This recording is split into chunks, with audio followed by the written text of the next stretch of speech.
Grant Virgin's family knew only a few details about his accident. A white car, a hit and run, a teenager airlifted from a bloody scene, nearly dead. They rushed to the hospital to find out if he was still alive. It was a tough scene when we got there. The doctor had a really bad look on his face. That look was a reflection of Grant's injuries. They were staggering. He had a torn aorta, multiple brain bleeds, a broken wrist, a broken elbow. Both his femurs were fractured. His ER doctor told Grant's family to let him go. The fact that this doctor wasn't fighting for his life just blew my mind. He's not dead yet. Why would you just, as a parent, how could you ever let go, not knowing that you hadn't done every single possible thing that you could for your son? Doing every single possible thing was going to take Grant's family on a wild journey, full of twists and turns, and some unconventional therapies. 2 weeks after his accident, after several operations, Grant was in a coma. His heart was okay, his brain was not. The doctor told me, she goes, okay, now we wait. Surely there's something we could do. She goes, nope, nothing we can do. We just wait. You know, the brain's got its own time schedule.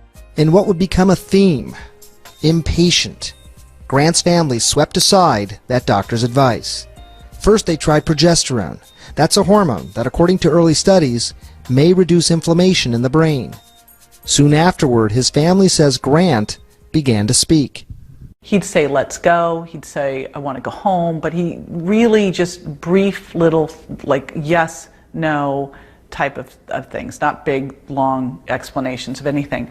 Then Grant's mother got an email with a link to this story. He never would have come out of a coma if it hadn't been for the use of omega-3s. The CNN story was about high-dose omega-3s found in fish oil, and how it may have played a healing role in cases of traumatic brain injury. During a traumatic brain injury, the brain swells, and nerve cells stop communicating and die. Omega-3 fatty acids, the theory goes, can do 3 very important things: rebuild damaged nerve cells, reduce inflammation, keep those brain cells from dying.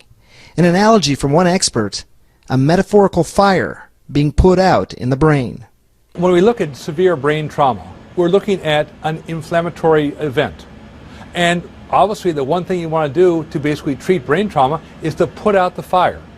To put out the fire in the brain. The first time this had ever been done, 2006, after a mining explosion. 12 miners died. Only one, Randy McCloy, survived. But his brain was badly damaged.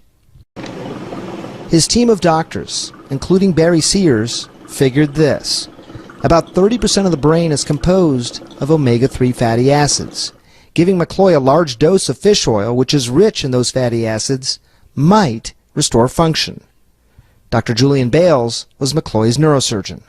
So the concept was then trying to rebuild his brain with what it was made from when he was an embryo in his mother's womb. Rebuilt his brain? Yes. We gave him a very high, unprecedented dose to make sure we saturated and got high levels in the brain. Yeah, I'd just like to thank everybody for their thoughts and prayers. After the fish oil, McCloy made a dramatic, full recovery. The science is not clear. There have been no large studies, and it didn't always seem to work. But despite that, Grant Virgin's family, a combination of desperate and determined, decided to give it a try. I don't want to wait 20 years while they do a bunch more studies to prove that it really works. I don't need that. Grant was given 20 grams of fish oil per day through his feeding tube, even more than Randy McCloy got. In December of 2012, 9 weeks after his accident and only 2 days after starting high-dose fish oil therapy, Grant Virgin made a phone call. And I wake up the next morning and I went, did Grant call me and did we have a whole conversation? I just remember going, that I must have dreamed that. That couldn't have possibly happened. But it did happen. It was unbelievable. And a couple days into giving him the fish oil, he is now talking in sentences. In time, Grant became more animated, and soon he was walking. Yeah, we'll do it starting with January. January, February, and March. Here is Grant, a year after nearly dying, a year after his family was told to let him go. He is doing everything doctors said he wouldn't. Straight up. Why do some people never recover, and some go on to look like this?